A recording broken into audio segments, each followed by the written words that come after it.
Chuck's over there talking to Jesse. I'll wait till he's done before I ask him to remind me what the race is. I used to have a memory. When you're doing this day in and day out, it kind of all rolls into one, doesn't it? Yeah, and it's tougher because we don't know who these players are. Exactly. You know, I don't recognize either one. Are they from Vegas? Oh, okay. If we were home, it'd be easy. Depending on what you put behind it, you see the blue because that's behind it. I talked to quite a few of the players, and they said the tables are in really good shape. Yeah, there were some complaints during the U.S. Open 10 ball, but Mark said he thought it was one table that was really acting up. And it was one of the big tables. Oh, okay. I'm not sure he's going to care for this. No, he's not. Probably not his favorite shot right there.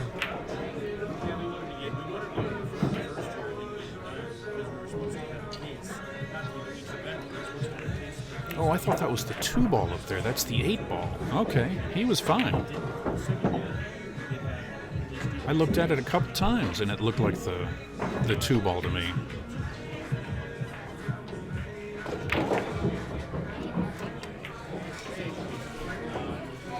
I think we're going to say a safety here, don't you? Yeah, this isn't going to be like that last match. George doesn't care to play safe. It looks like he's going. Looks like he's changed his mind. That's, boy, I don't think he got him. No, I think he's got enough to make it.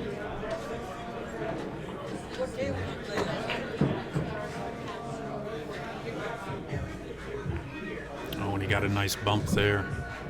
Is that 7-9? Look like it's wired. I don't think so. I think he's going to have to come down on this end of the table to make that combination. I think the 9's going into the long rail.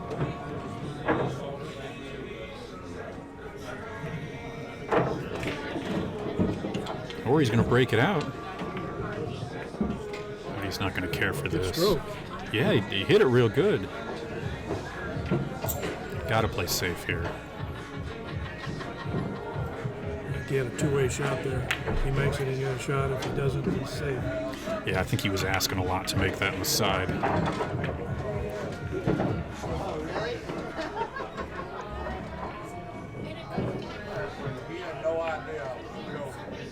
You find that watching play on the bar tables, they're a lot more aggressive than they are on the big tables. Oh, yeah.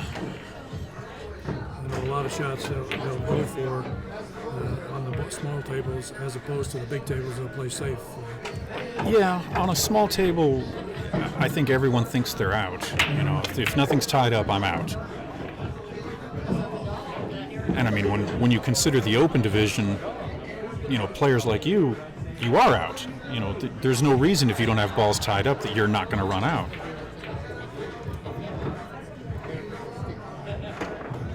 Ooh. Do you jump often? I don't jump at all. Okay. Unfortunately, I'm one of the last dinosaurs. You and Earl? I have a flip phone. No, Earl jumps. Oh, yeah, he jumps bit. now? I have a flip phone. I don't know how to turn a computer on, and I don't jump. Okay.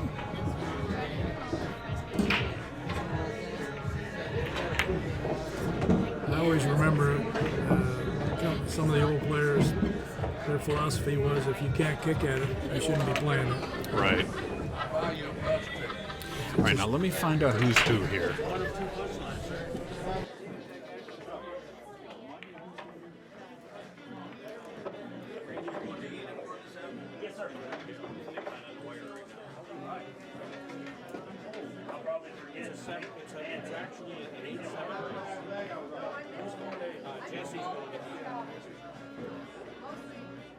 So we're even now. Exactly. Now it's a race to the 7. Jesse is in the stripes.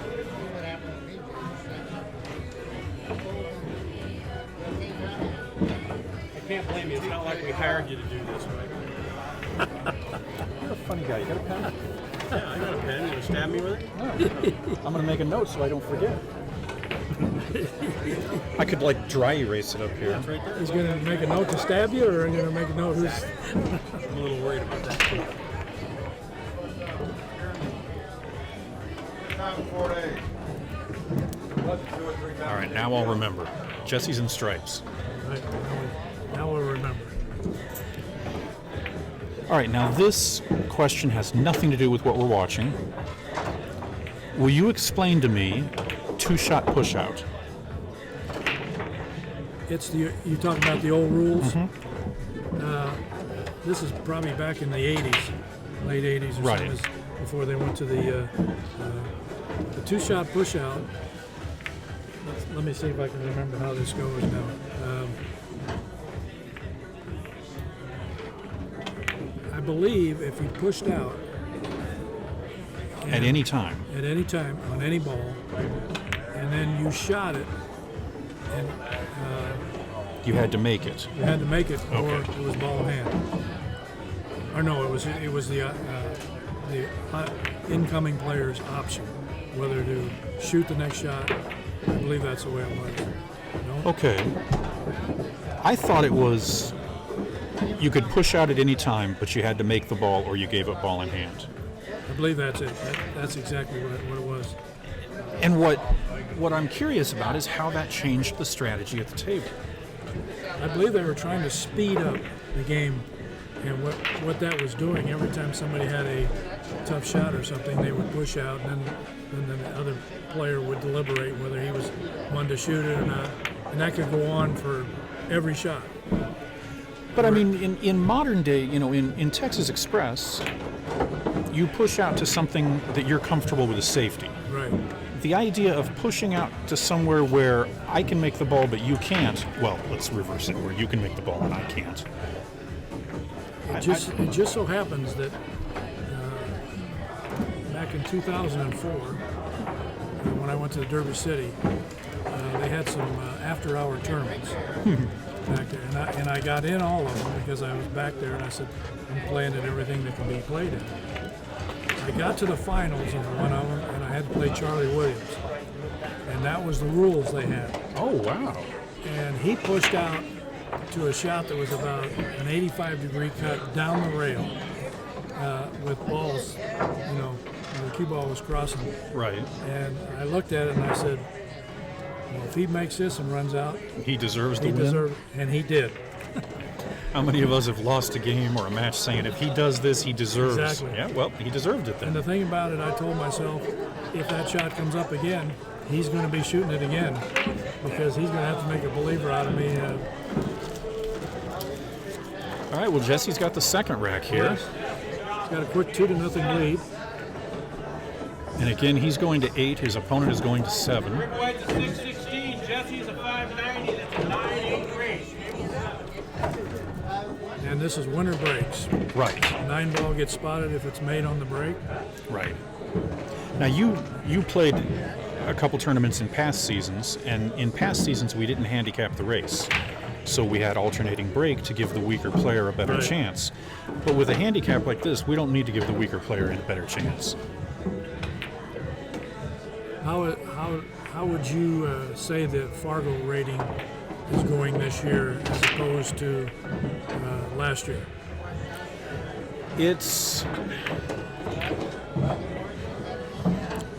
We could talk about this for an hour or two. I still don't feel that it's ready, but that's just my opinion. I think we need more data. I think we need more transparency. Transparency meaning when you look at your rating, I think you need to be able to find out what that rating is made up of. What data do you have in the system for that rating? Because you look at your rating and you're a 600, and then you look at it a week later and you never hit a ball and you're a 610, and you think, well, wait a minute, it shouldn't change. I understand how it can change, but and again, Arizona, they've been trying to get the Arizona Ratings Committee to switch over to Fargo. So we finally agreed that if they have their iPhone app ready and they get all the Arizona players who are not, oh my, he just missed ball in hand on the one. They get all of the Arizona players who don't have 200 games in the system, their starter rating based on their Arizona rating that we will switch on January 1. They have to have that in place by October 1. Right. Well, it's August, so we'll see. Mark City thinks the app is just about ready, and I think that's the biggest obstacle. Are you running into a lot of negative things from the players about this? Positive? What seems to be the going?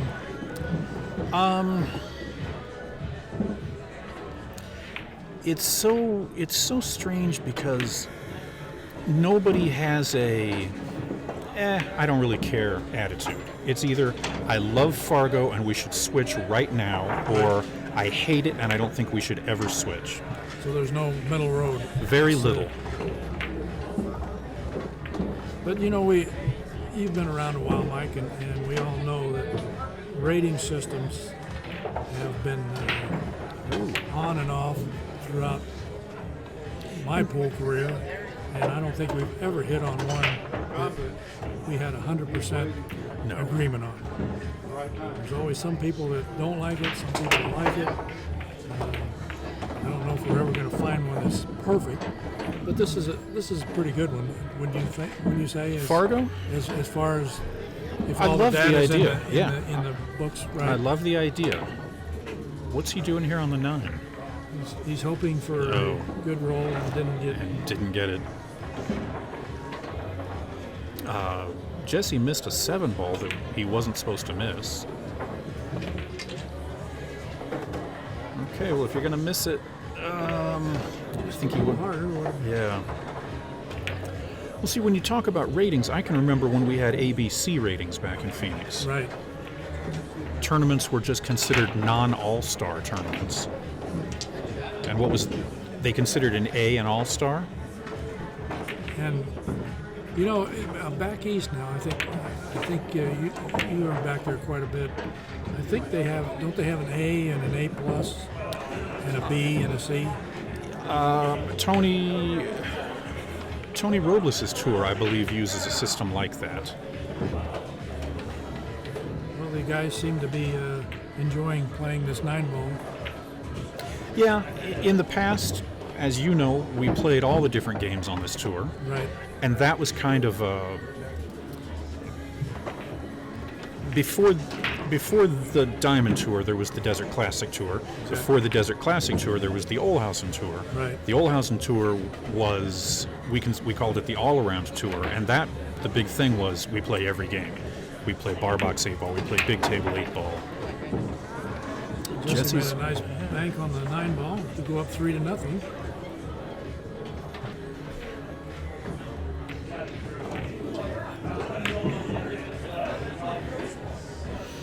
Now, you played a lot back then when it was the All-Around Tour. Right.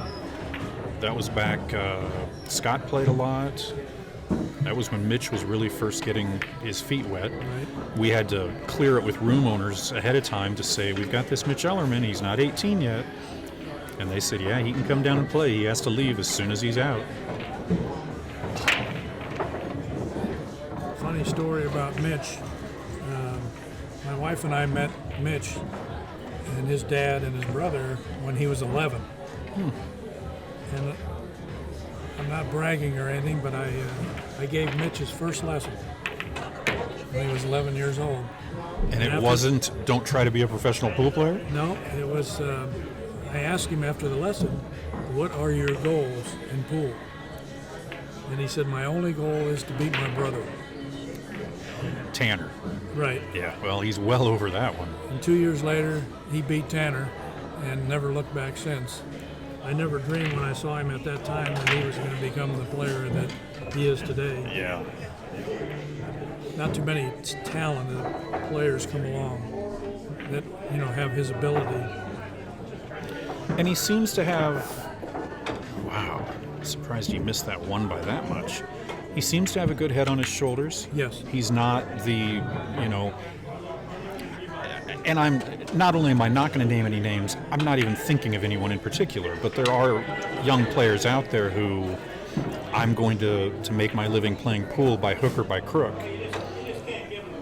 I've never seen Mitch by crook. Right. Mitch. Yeah, I think, we all mature at a different age.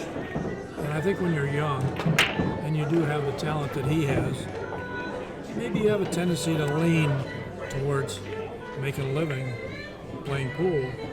I think seasoning finds out, maturity finds out that only a handful of players in the world are going to make a living playing pool. It's just not a sport that we get a lot of sponsorship, Right. Like golf or any of your major sports.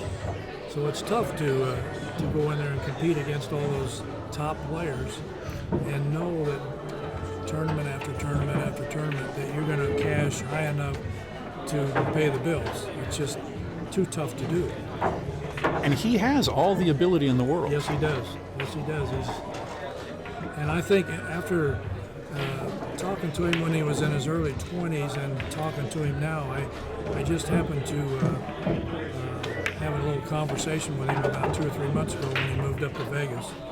And it surprised me that I asked him, I said, how are things going and how's your pool game and so forth and so on. And he says, he didn't even talk about his pool game. He says, my life is really in good shape right now. I'm enjoying my work and the people I'm meeting. And only pool came up after about 5 minutes of talking to him. And I thought, well, that's the new Mitch. Good for him, yeah. So again, there we have the maturity. And he's got a world of confidence. He knows he's got the ability.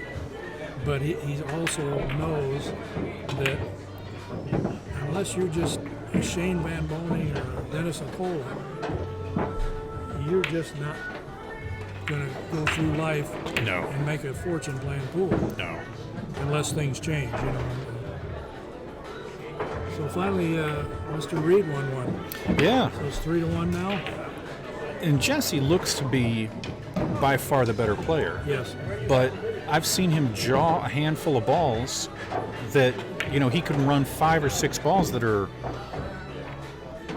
semi-tough, and then he'll have one straight in the hole and he'll jaw it. Is that just concentration, or? I think that's what I find that the better player will have a tendency to really bear down on tough situations and tough shots. And when he gets out in the clear and he's eliminated all the tough situations, he has a tendency to let his guard down a little bit, if you know what I mean. Yeah.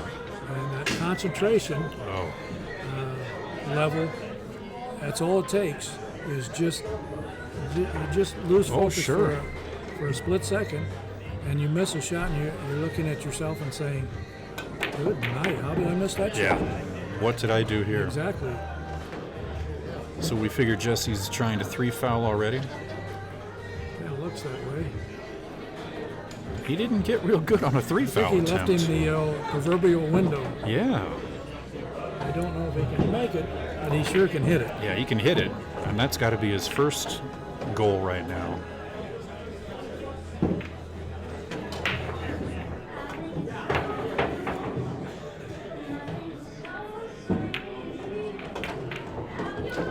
Well, he thought he could make it.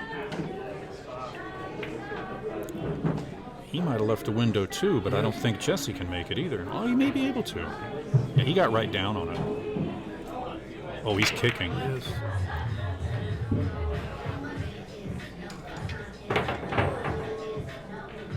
It's close. I don't know if he can see the edge of that one or not. Yeah, he can. You can see it here. Oh, okay. Oh, now we can't.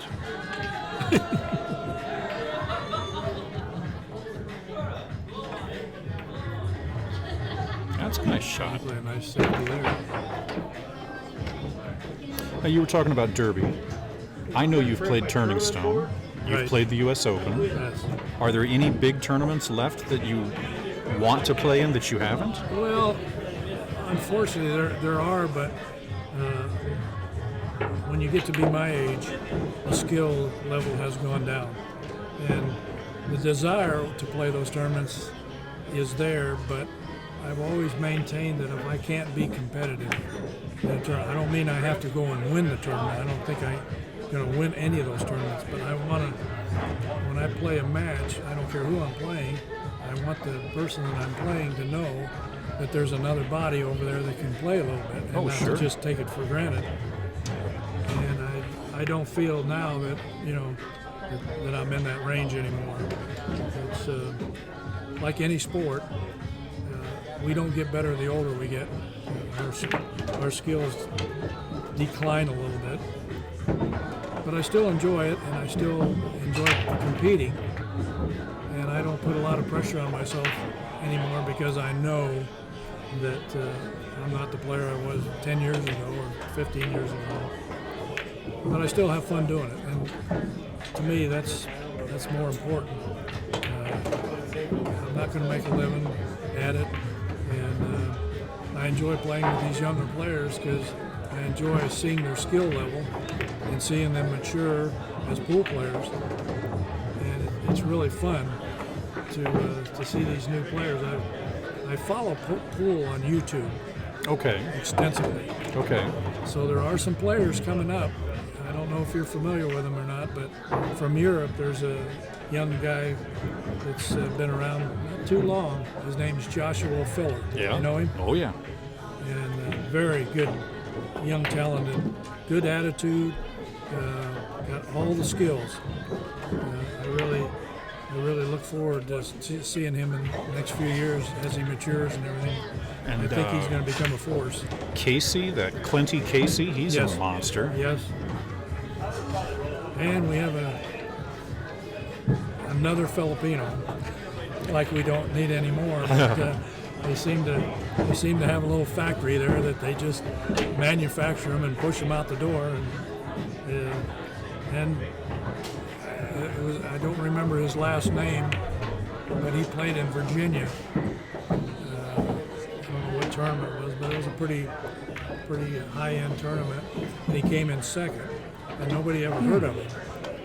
And I don't know if it's his real name that he's going by, but finally somebody looked him up and found out he is from the Philippines. So Okay. I'll have to find I out wish who I that knew was. his name. I'll have to find that out. Okay. That was a good shot.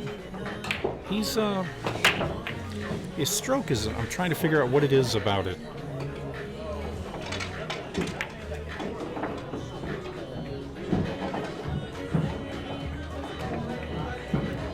Oops. It's like he pokes at it and then he pulls his cue back real quick. I notice a lot of these players, I'm sure you notice it too, that depending on their skill levels, but as they start raising up in skill, sometimes they have a tendency to raise up when they're shooting. And that is probably one of the worst things you can do is, keep your body still. Everything moves. Nothing moves except your stroke. Right. And no head movement, no jerking, no jumping up. Nothing nothing above the elbow. Exactly. Right. I was always one of the players that tried to show me some things. He said it should be a pendulum from your elbow, and that's it. Now you give lessons back home. Yes, I do. How many pupils do you have? It's an on and off thing. I have some steady ones, probably half a dozen that I do on a kind of a regular basis. They have a tendency. I like to work with people that are a certain skill level. I don't work with beginners. Okay. I know Jerry Brass is a very good teacher, and I will always recommend anybody that's looking to correct a lot of fundamentals that they look in his direction. Oh yeah, he's a great instructor. I mean, he tutors everybody from beginners to the top pros. Right. And if somebody needs a little fix on their game, I'm the guy that they can come to and fix it. I'm not going to make a world champion out of them, and I'm not going to take a beginner and make them a great pool player. But somebody in between that, I can help them most of the time. I do have a little experience, so I can pass that on. Well, you've been a part of the Arizona pool community as long as I can remember, Yeah, and I've been around for a while. I actually got into pool when I got out of the service. I never played pool, and I happened to be going into a Yellowfront. I don't know if you remember Yellowfront. I do. And right next door to Yellowfront was the Golden Q on 19th Avenue in Camelback. Okay. And it was just around lunchtime, and I got what I needed in Yellowfront, and I decided, let's go next door and get a bite to eat. So I went in there, and I sat there and had a sandwich, and I was watching them play, and I thought, wow, this is a very interesting game. And I started getting interested in it, so I started playing, and I played for about 8 years. And I had a young family, and naturally I had to work and everything. I couldn't dedicate. I quit playing for almost 15 years. And I came back when I was in my 40s. And I really started taking it seriously then. That was about in the late 80s. So I've been playing pretty steady since then. But I've always had a full-time job. Pool has never been a living for me or anything else. It's, so I probably didn't take it quite as seriously as a lot of people do. But I enjoy the game, and I enjoy competing. And I've been to enough tournaments, nationwide, not so much.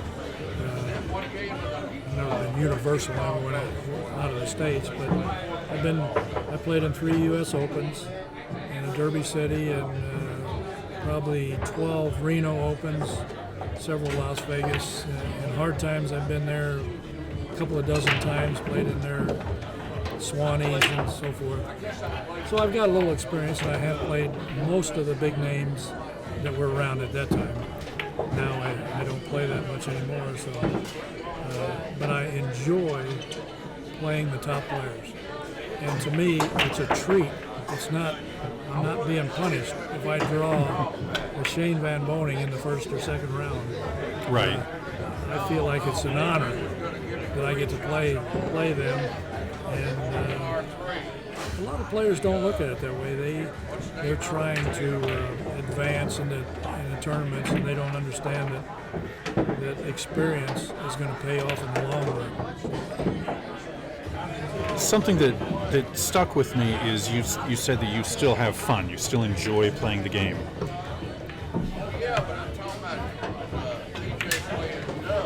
When it becomes, how many of the top players, and I'll all the way to the top, how many of the Rodney Morrises and the Shane Van Bonings, how many of them do you think really still enjoy playing the game? I don't know all of them firsthand, but I know a little about Rodney. I think he has hit his second win.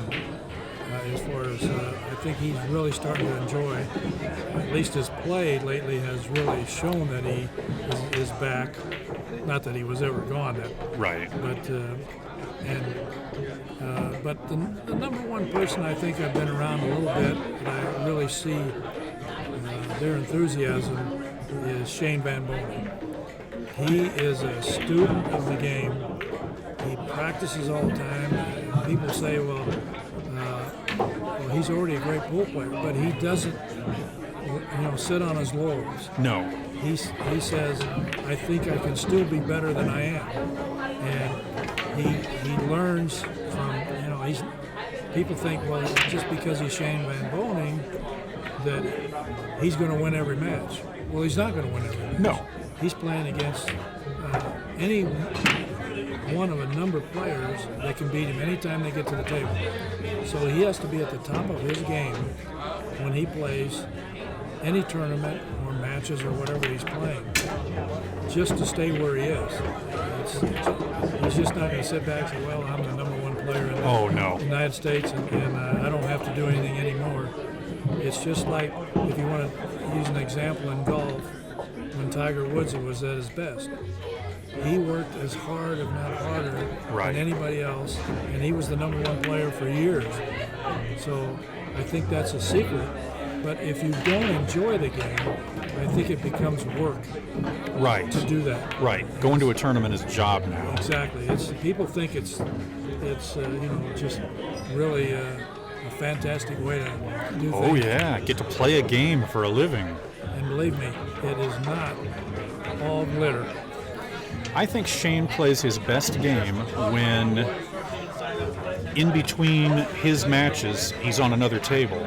You know, we've both seen him at a tournament, and he's on the winner's side, and at the end of the day, he's on a table on the far side of the room, just shooting over and over and over. Exactly.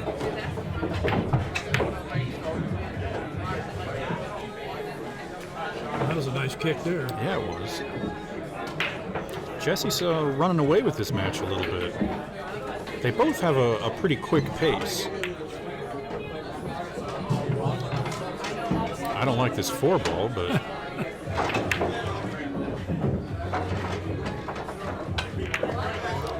he doesn't either. And the way the 5 and the 6 are sitting, it's probably a good thing that I don't know how to make the 4 and get shape on the 5 here.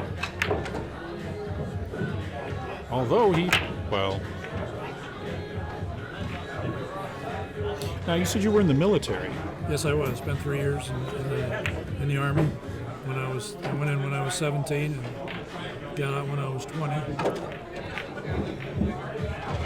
One of those things that after you've done it, you're glad you did it. But at the time, you weren't too sure. Yeah, you know what I mean. That was a nice safety there. But even, his pace on that was just, I understand you decide what you're going to do and do it, but that was just kind of, this is what I'm going to do and get down and, it's like Mitch with that one stroke of his. Right. I don't understand how somebody can shoot like that. What do you think about jumping? What is your philosophy on that? I own a jump cue. Years and years ago, well, our tournament director, Chuck, Right. Chuck and I go back 30 years. Back when DJ's was open, which was probably 25 years ago. Exactly. We would jump full cue, just goofing around. So I know how to jump a ball, but I'd much rather kick. My philosophy about jumping is a player makes a great shot and plays a great safety, and somebody takes a jump cue out and jumps over a ball and negates that safety. And I guess it's just an old way of thinking because everybody does it now. So I think this looks like another win for. Yeah, I'm surprised he tried to cut that ball. I thought he might have tried to bank it. On the other hand, and I completely agree with that way of looking at it, I think back to one of our local players who came out here a couple years ago and played in the U.S. Open 10-ball when it was alongside the Nationals. Right. And he was playing, I want to say he was playing Daryl Peach or somebody like that. Uh-huh. And he said, I hooked him on a half a ball, and I thought I'd done good. He just walked up and, massaged around it and made the ball and ran out. And I said, you hooked him half ball? And he says, yeah, I hooked him half ball. I said, okay. How close were you to the ball that was hooking him? Well, it was, 2 or 3 inches away. That's not a safety anymore. No. These players nowadays, if you're not locked up on top of the next ball, Tony Rapone. it's not a sure safety. I apologize. What am I thinking? We're still on 4. Sorry. Well, Jesse's running away with this. 6-1, and he goes to 8. Randy goes to 7. Yeah, I think Mr. Reid better kick it into high gear here. Table 2, Tony Rapone and Nico Scalise. Nico's a 581. Tony is a 450. That's going to be an 8-4 race. 8-4.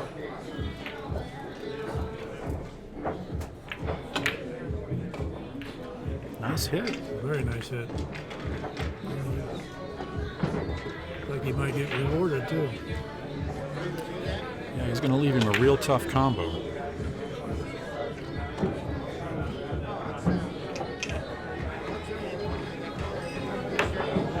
It's a pretty aggressive shot there. Randy really needs to do something here. I mean, he can make a ball and he knows where his cue ball is going to go, but it doesn't seem like he has a plan at the table.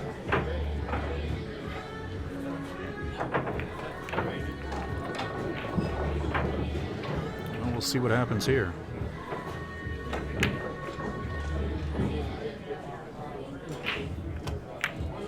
So when you were getting into the game, and before I ask this, I'll preface it with the players at my level, when we get into a big tournament back home and we look at the board and see your name, we think, oh Lord, I'm a huge underdog here.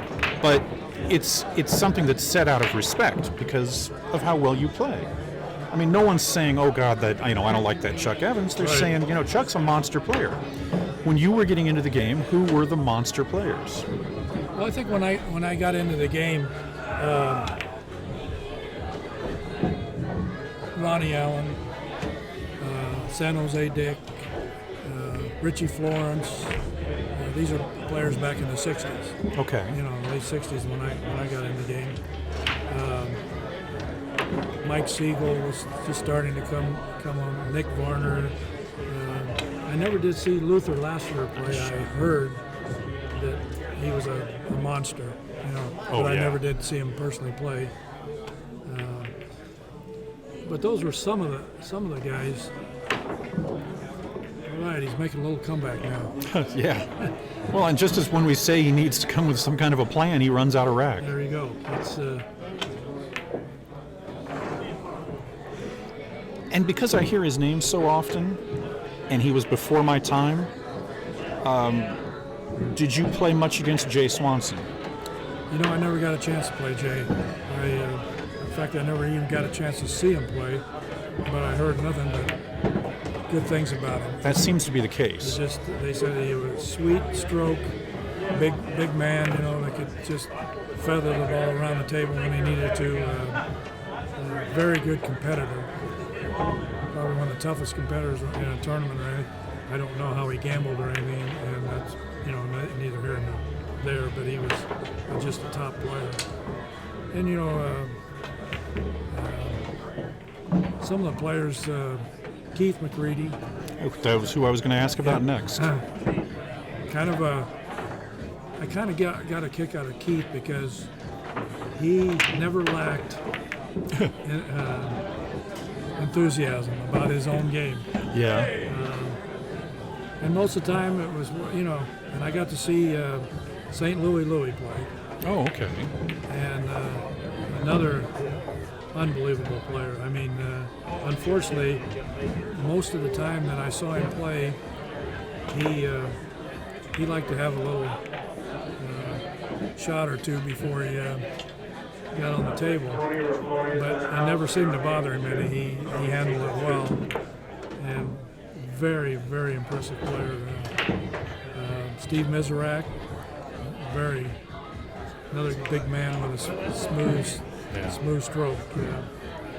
And my understanding is one of the nicest guys in the world. Absolutely.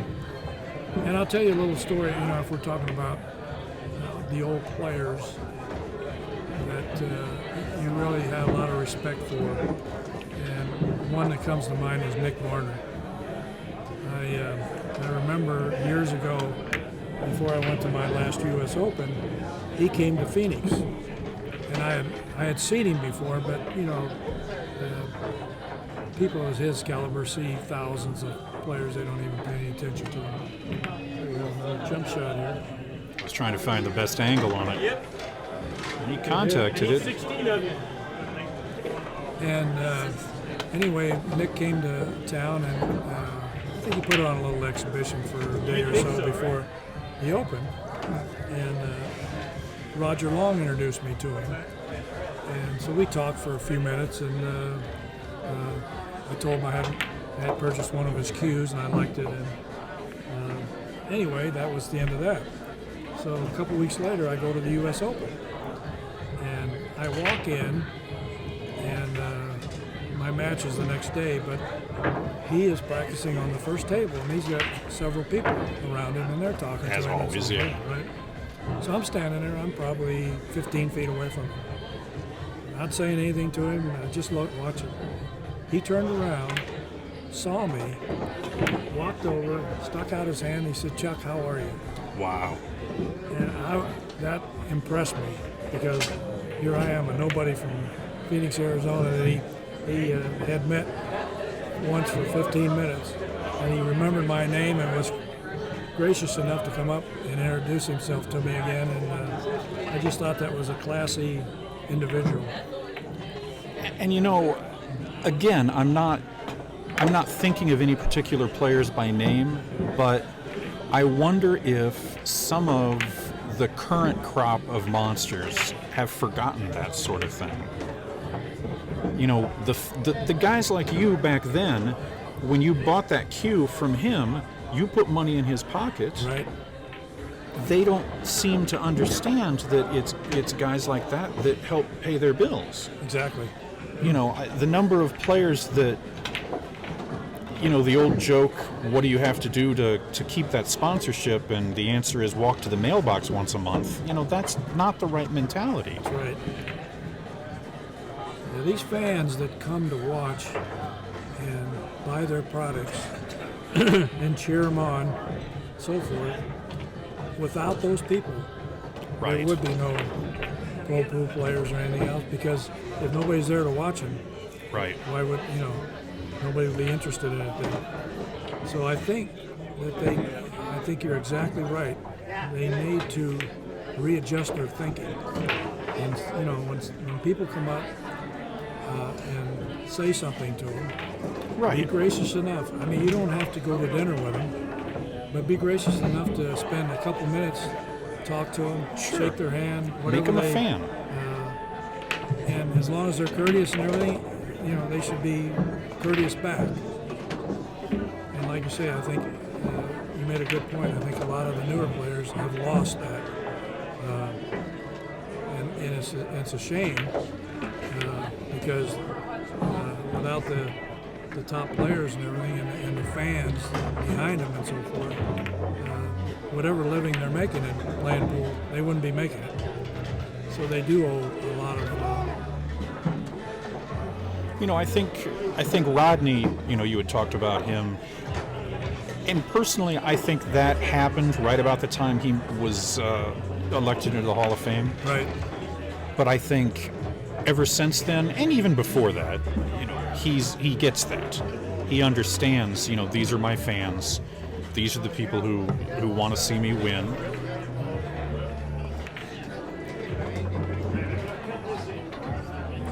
Yep. He's making a comeback. Yeah, he is. Well, Jesse had a shot go horribly awry there. Yes. And boy, things, especially when you're playing on these smaller tables, things can go awry very quickly. A huge lead can evaporate with just a couple of missed opportunities. It happened right here a week ago in the finals with Alex and Shane. I wasn't here for it, but I saw the story. Well, I heard that Alex beat him at Hill Yeah. in the finals. And Alex was down like 8-2. Wow. And Shane being one of the best Oh, yeah. 8-ball players in the country, Yeah. and maybe in the world, that seems almost impossible, but it can happen with those talented players. I was at the pro event when it was alongside BCA Nationals years and years ago, and you're trying to watch the matches, and a line of matches came up, and I said, well, who's playing who here? And the big marquee match was Efren and Alan Hopkins. And I'm thinking, all right, Alan was a great player, but he doesn't play Efren's speed. Now would be the time. I'm going to go get something to eat, take a little break. I come back at the end of that round, and I said, well, did I miss anything? And they're like, oh, my God, the best comeback I've ever seen. I said, what happened? Efren led Alan 8-1, and Alan came back and beat him. I'm like, great, yeah. The chance to see that match, and I... And speaking about nice guys, there's another one you just brought up, Alan Hopkins. Yeah. Very nice. Very nice guy. I had a chance to talked to him several times at several tournaments, and people would always give him a bad rap because of his stroke. I mean, he had that little, we call it a Punch and Judy stroke, you know, and it almost looked like he grew up in a house that had walls that were a foot from the table. Right. And you had to stab at every ball and everything. But he made it work.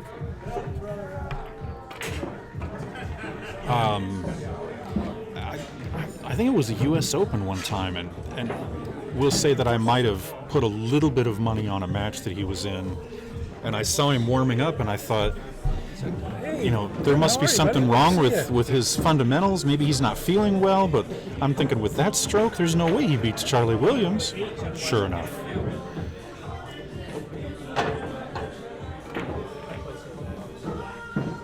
Yeah, you mentioned Nick. He was at the trade show a couple days ago. Was he? Yeah, saw him there. Yeah, I think it was, I don't remember exactly which U.S. Open it was, but no, it was Derby City back in 2004. He was playing a match, and he had a health situation come up. And it was a serious. Oh. I mean, they thought that, you know, it was going to be real serious. Right. And I know when I left, I didn't know exactly what this outcome was of that. And he did recover from that. Yeah.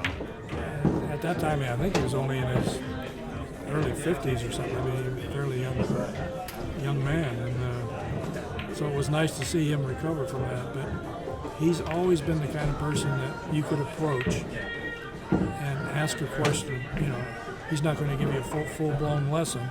Right. But if you had some type of a question, he would stop and answer that question. And I don't think that most of these top pros will do that now. At least you're around them more than I am now. You'll be able to see that. But from what I've seen on them, most of them are not forthcoming with any. No. You know, like we had said, the younger players, I think some of them have forgotten, you know, the fans. The older players, I think they've gotten so bitter. I sat down and did an interview maybe 10, 12 years ago with a player that made it into the Hall of Fame. And it's the only time I've ever done an interview that I couldn't run online because he was just so... I mean, he's getting ready to go into the Hall of Fame, and all he could say was, if I'd have known this was what was going to happen, I would have never picked up a cue. It was sad. Wow, it is sad.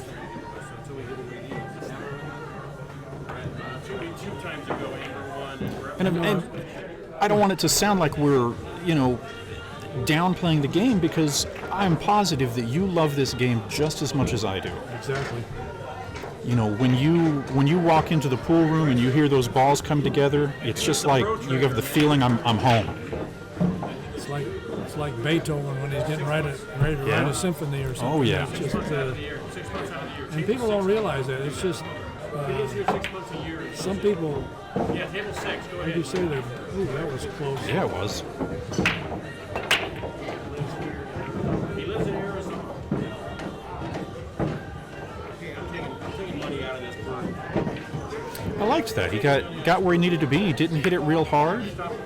At my level, you think if you got to move the ball the length of the table, you got to hit it hard. Well, I think one thing I like about these diamond tables, they all are pretty consistent. They're not overly slow or overly fast.